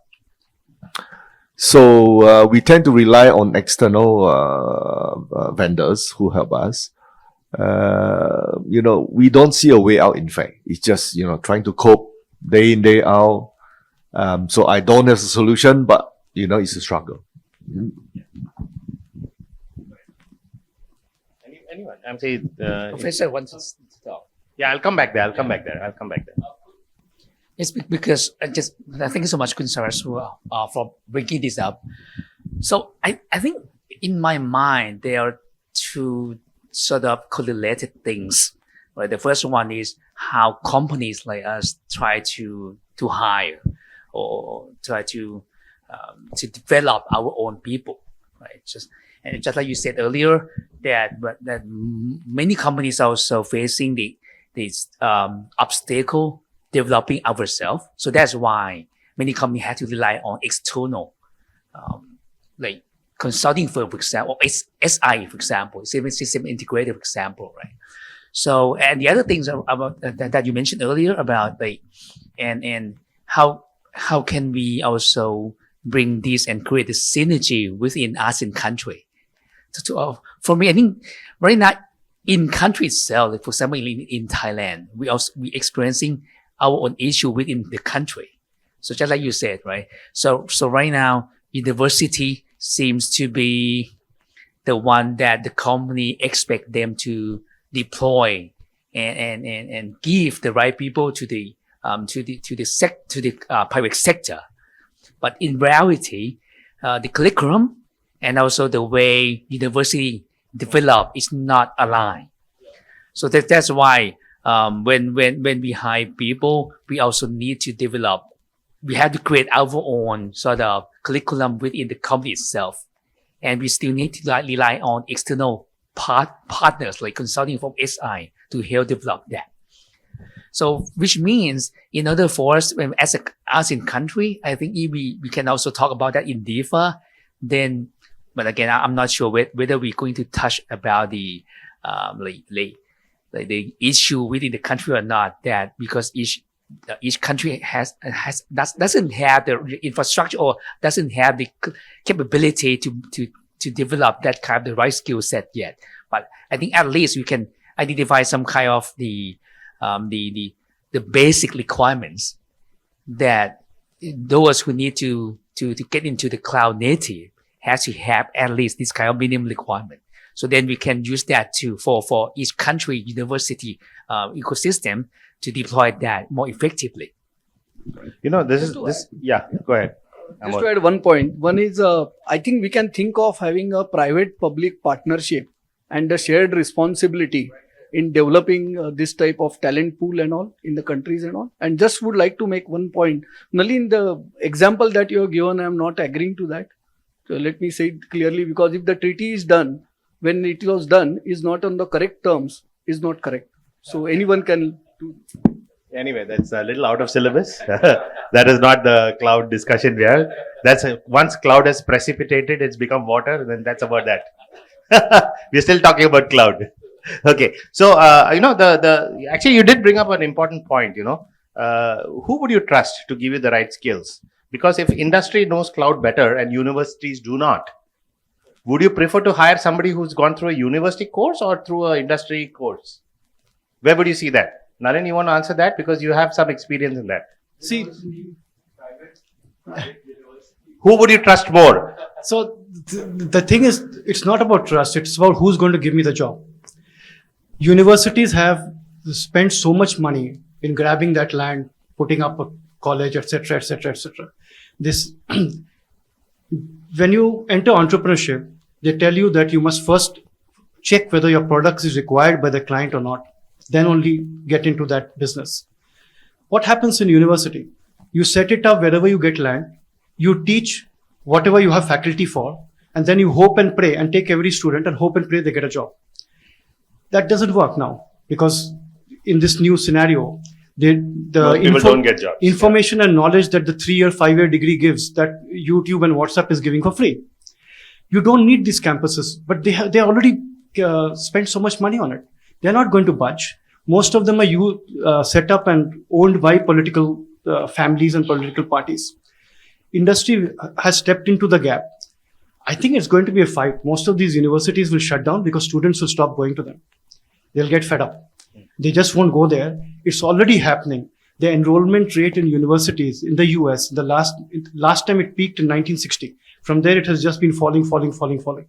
Same is happening in India. Same is happening in China. It doesn't make sense anymore. You look at industries where there is mass adoption despite government regulation, like you mentioned. Gaming, micro loans on apps, gambling. It doesn't need government permission. People are migrating into those areas and maybe good, maybe bad, but university education is, except for research, is dying out. Yeah, so we're kind of seeing that, university education has looked more like a education or a learning process. And then if you do a 3-year or a 4-year course and then you do a 3-month cloud, you're already qualified to be hired because you got the 3-month cloud from an industry specialist, not from the university. And we're seeing that trend. And actually, that's the reason why some of these large companies are getting into education because they know what's current. The latest technology is what they are actually training about. So if you go to an AWS or a Microsoft or a Google or a Tencent or any of these, they're up to date with the latest technology of that particular provider. And I think we have had this issue about people trained with one certificate. Can they work in a company implementing a different solution? More or less, you would say 80 to 90% of the principles of cloud are all the same. There would only be some specific tweaks that are required in order to be able to very quickly learn. And I'm saying that people are able to do that. Okay. So I think, Professor, you wanted to talk a little bit about this, but can I go to the can I go to the cloud first and get some reaction from Harish and Prantik about this? Harish, you first on the skilling and the manpower and the human resources part of this industry. Yeah. Thank you. I think as noted by Nalin about training and the methodology and the content in universities. Again, I'm coming from an open source world perspective. All the content is that you can build your own and learn your own areas of interest. Get into spaces where you think you are, that is around what you want to do. I want to learn how to do networking, for example. You don't need to go to any specific place to learn it. The information is available online. You can download the code, download the operating system saying that can do this, set up your own networks, have local, teaching each other how to do these things. So these things are eminently doable today. You're not dependent on a university to do that. Now, what happens at the end of the day is the challenge we have at university level scale of education is that there is a fairly long timeline between a new idea being proposed to be included in the curriculum till the time it gets approved in the school system. And by the time the students get it, and by the time they finish and graduate, the entire timeline in this particular space it's way off. By the time you get to even, getting the curriculum approved, it's probably outdated. So we need to look at it very differently. The system needs to completely reassess and rejig how they incorporate new ideas. They can have, as you noted, Sachin, about, different vendors, they may have similarity in the baseline systems, and the variation is whatever special juice that they put in. But so likewise, there is a basic premise that you need to have this basic skill sets. And then about maybe 30% is what changes, the rapid change. If you can incorporate the rapid change into your entire curriculum, that will help significantly. And I really think at a university level, that is something that is significantly missing, because in all the organizations that I have had to deal with, this has been their challenge, both from a governance perspective. They'll say, oh, my degree that when I, eventually when the students exit, may not be recognized for whatever reason. I mean, the thing is, if recognition is one thing, if I can't hire you because you don't have the skills, what's the point of having a recognition, right? Just because you have a degree from a particular university, so what? You can't do this. So it fails on that test. So that's one aspect which I think we need to look at. From an open source point of view, the content is pretty much out there. Build on it. You have no excuse not to do it for yourself. Okay. Thank you, Harish. Prantik, you want to have a quick go at this? Sure. No, I think the university point is absolutely true. In fact, I personally come from a school of thought that I'm not sure. I see this in Singapore, India, a few other markets where I'm not sure whether universities are producing employable candidates for most of these fast-growing spaces, be it technology, health tech, etc. I think the two things in my head when it comes to this is, I think again, ASEAN has segments of different maturity and different age profiles. Singapore, where median age is 43, 44. I think the area where the government's focused on is, again, reskilling and upskilling. And I think that's a constant sort of thing that needs to happen. And I think this should be looked at from a framework perspective, is especially for people in mid-career professionals, how do you sort of make sure that there is an lifelong learning sort of angle, so that people are constantly encouraged and urged and incentivized to upskill and sort of learn how to adapt. And the other is, if you take a longevity perspective, I think if we are to sort of the same thing applies. I think one is technology moving faster. The other is we sort of potentially living longer, probably close to 100 years. If all the longevity science works out. So I think that to me is a critical one. But I think Harish made a good point. It's not about the content, it's about the application again. So to me, I think it's about not the lecture notes, not about getting certifications that I think a lot of people are focused on. But again, how do you apply? And that has to be in either on the job, or again, if we are to have those sandbox environments, it's really about what's the job to be done, what skill sets do I learn, and how do I apply? I think that's a massive missing link. So if you are to have that change management, to me, any framework is only as good as the applicability of it. So yeah, that's my 2 cents on it. Yeah, thank you. Professor, could we have some views, but a little short because we want to get into the last segment. Regarding the talent development, actually university is also undergoing transformation. And in the last few years, at least in Singapore, we emphasize a lot in what we call future-ready graduate. And one of the important components is entrepreneurship education, not to train people to set up business, but to give them the mindset that they need to learn new things in a continuous changing environment. Now, when it comes to domain-specific knowledge, we have been having a long debate about whether, let's say, cybersecurity, whether it should be taught in university or taught in polytechnic. Actually, if you look at any new technology, from the concept to the design, architecture, implementation, operations, actually there are different stage, different perspective that need people with different background. And certain things like implementation could be at the polytechnic, like design and architecture could be at the university, and operation could be corporate training, like work with the industry. And I fully agree with Harish. Actually, most people also brought up this point. the university curriculum evolution is very slow because we have all this so-called academic rigor. Everything need to have a very lengthy, rigorous approval process, and to catch up with the industry change. So we always teach things that is more long term. But when it comes to those fast changing, to some extent could be product specific, then we work with the industry. So for example, in NTU, we develop a curriculum jointly with MasterCard. So we look at the concept and the design perspective. We work with MasterCard to look into the hands-on perspective, how people in the finance industry is to address certain cybersecurity and digital trust issue. What are the considerations? What are the regulations? And what are the tools that they can use? So this type of partnership is very useful. Thank you. Yes, please go ahead.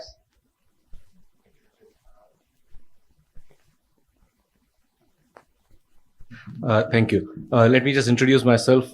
My name is Gautam. I've had a couple of decades in the corporate life in finance and technology, and then moved on to being on the advisory board of a few startups. Thanks to Ashish for inviting me here. I just wanted to make the point that it's possibly not all doomsday scenario, right? I think I can safely say we are all in this room from the same generation. Possibly those couple of girls at the back may not be part of this generation. We have seen 3 life-changing transformations in our life. We've been lucky to witness them: the internet, the handheld devices, and now AI. And we've adapted to the changes that have happened. And our kids, I'm confident, will do the same. All right. And again, I think in terms of educational skilling, there are basic skills, which are your programming languages and your base infrastructure skills. And then there are analytic skills. As long as you have the flexibility to learn and adapt, I think that's the only skill that is required to be hired in today's world. I mean, the Gen Zs have formed their own slang, their own language. I'm sure they'll adapt to the changes that are happening in this ecosystem, and ecosystem will teach them in terms of what needs to be learned, and the same ecosystem that is hiring. Today's founders, today's CEOs are at an age of about less than 25. So they're speaking the same language. So I don't think it's really that concerning to an effect. Yes, the universities have to adapt, but I'm sure there are traditional skills that they will continue to teach, and there are people who will take them. All right. Thanks. Thank you, Gautam. And in fact, to close this particular topic, I think we got some very good insights from all of you. But I'd like to share something that I learned recently in one of the programs that are being run by one of the large companies, that their focus on cloud is not actually to create tech jobs. So we kind of assume that cloud means you become a coder and you start developing cloud platforms, etc. Sure, that's what we are all familiar with. But today we're looking at training people with cloud from a non-tech background. So accountants, architects, you could be doing something completely different. By teaching you cloud, you bring new skill sets to the table. And what are the type of jobs these people are getting? Cloud sales, cloud customer support, a cloud onboarding specialist. Then you have cloud-based inventory or logistics coordinators. Digital literacy in cloud. You're finding trainers teaching in cloud. Project coordinators whose job is managing cloud. And this is an interesting one. They look for somebody with project management and not cloud skills, because cloud skills is the team under that person. So this person is the coordinator of cloud projects. His skill set is completely different. Managing people, making sure projects are on time, delivery to the customer. Does he understand cloud? Enough to be able to manage the team, but he's not a coder. He's not a developer. So, this is the kind of job opportunity that's going to explode because we are in the cloud economy. And you're going to find that it's like, do you know English? Do you know mathematics? I think it becomes a basic subject. So at some level, there would be a dumbed down version of cloud literacy, which I think everybody in the population would need to know. Otherwise, you can't work in a company because everybody is cloud enabled. So I think that's the key takeaway, that our definition of cloud training seems to be very tech at the moment, but that's not where it's heading. It's actually trying to go into like how you learn a basic language or you have a basic skill. And that level would encourage adaptability into every business, because digital transformation is happening across everything. That's the point actually Daniel had made earlier, that, how do you differentiate between digital economy and digitalized economy? And the answer lies in that. Actually, there are people who would need to be in the digitalized economy, which is way bigger than the digital economy that we see today. We have not yet, we are at the tip of the iceberg of where the digitalized economy could go. And we could be at, like 2%, like how you see icebergs, right? It's only a small piece that you see outside. And what's underneath is really something massive.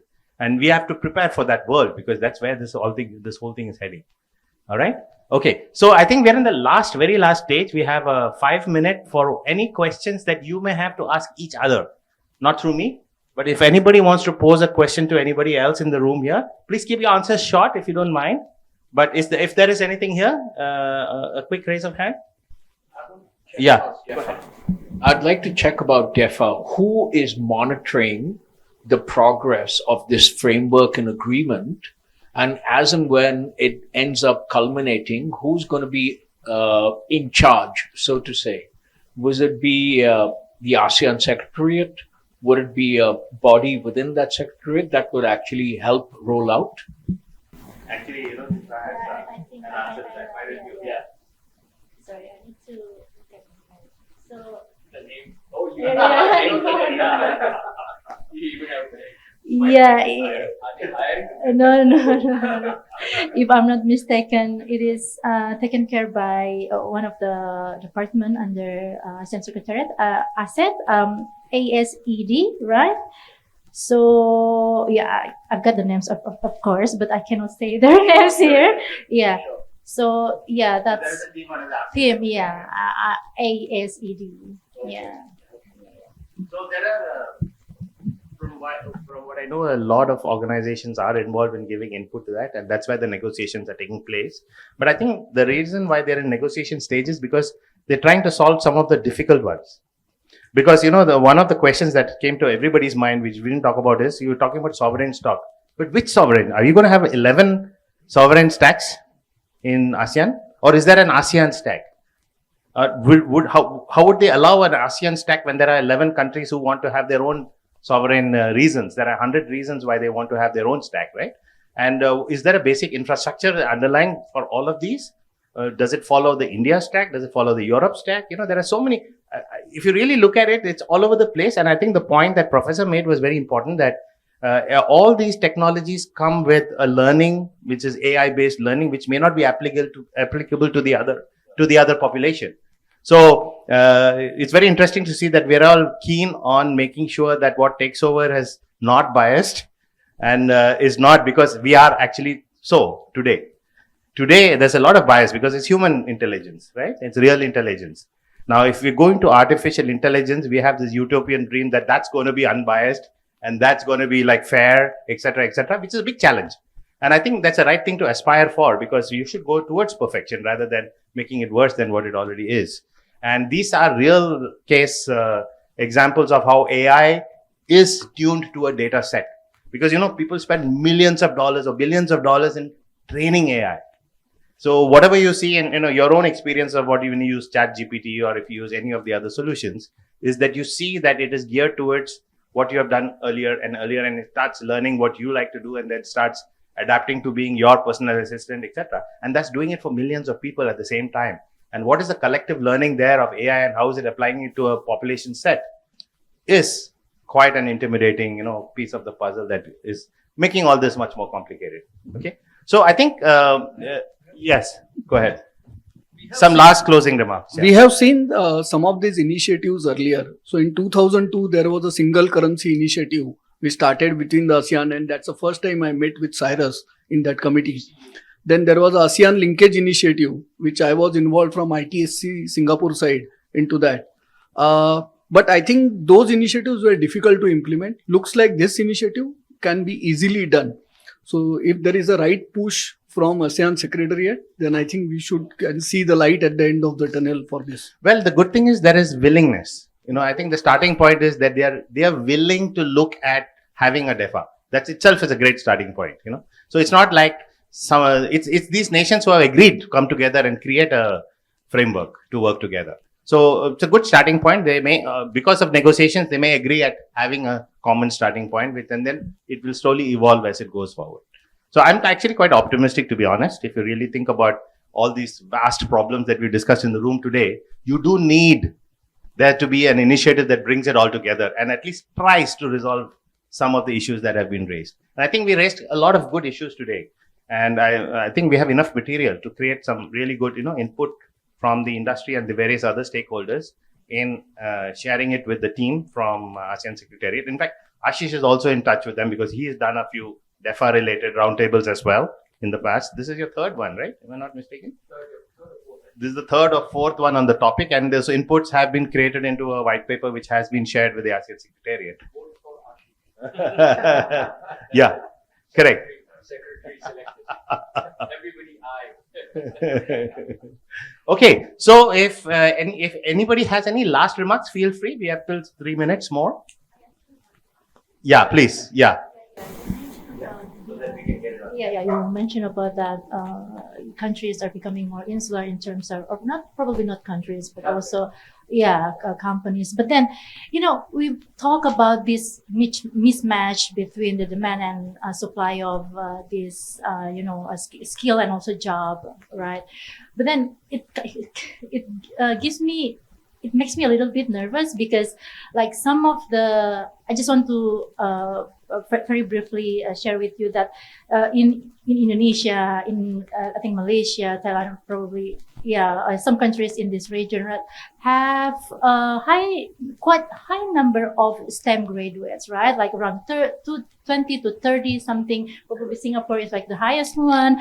But then again, like for a country like Indonesia, for instance, like some of these graduates, right? There is probably an issue around supply of the jobs, right, related to ICT and also STEM, right? So they are some kind of international remote workers, right? So they are working for all of these companies out there, probably including those related to cloud as well. So you share this trend, and you kind of like affirm that it's gonna be what.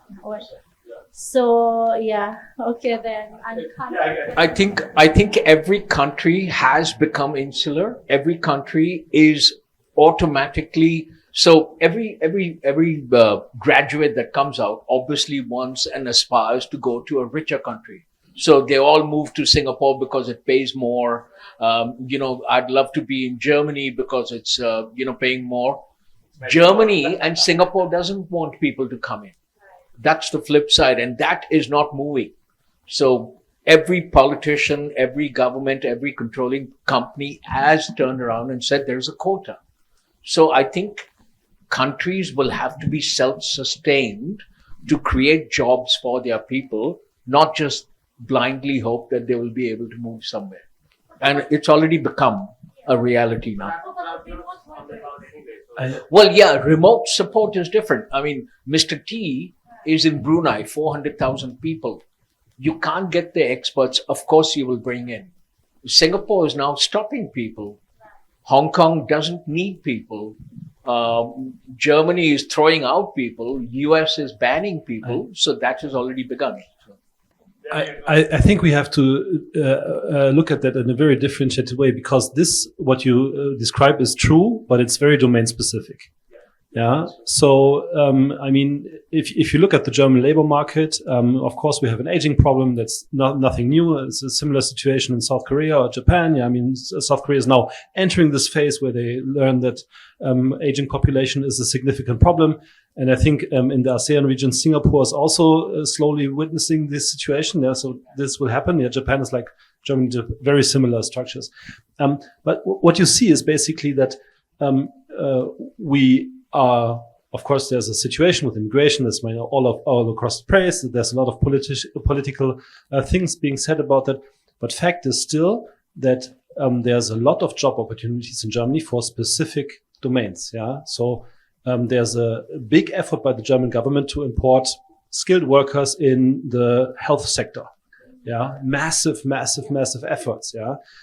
even to the point where they're rolling out international programs to get skilled workers into the country, and exchange problems, etc., etc., etc.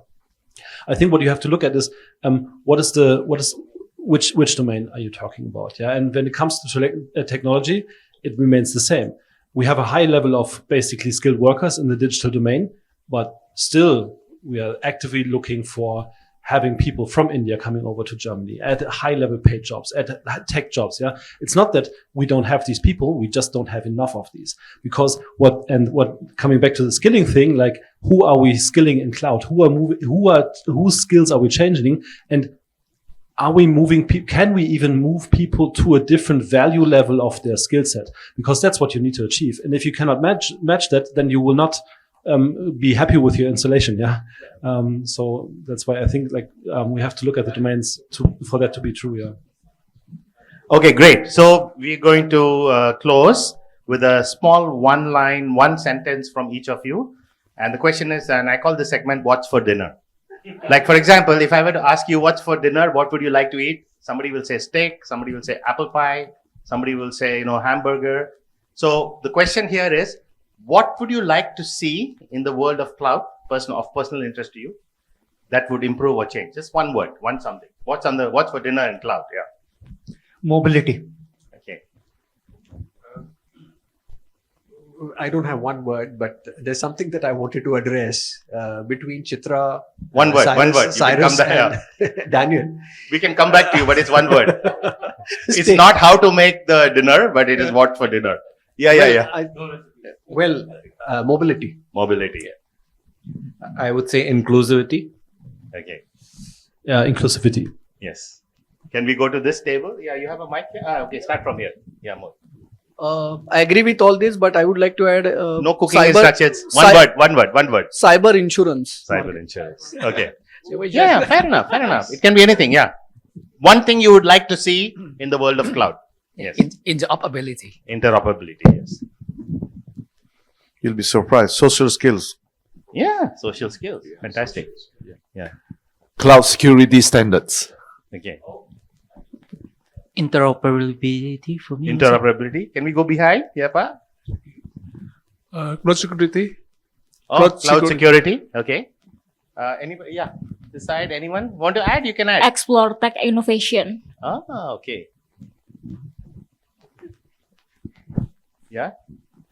Nothing? Okay. No dinner? You're on a fast? Okay. Cyrus. ASEAN-wide governance. Trust. I'm gonna borrow from yours. Security and trust.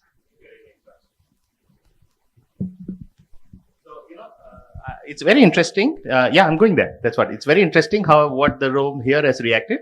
I'm going to go to Harish as well as to Prantik. One word, what you'd like to see in the world of cloud? Open source. Open cloud? Okay. Prantik? Applications for ASEAN SMEs. Application for ASEAN SMEs. Okay. So, my word would be open commerce. It's something I'd like to see, open commerce. And I think we've got some good words here. And this wordplay, if you were to put into a word cloud, as there's another word, right? Word cloud. We'd come up with a very interesting outcomes of something that we are looking forward to. And I think that's something that we can share. Okay. With this, warm round of applause for all of you and for our friends on the cloud. Thank you very much for joining us today and looking forward to more interactions over dinner. Thank you very much.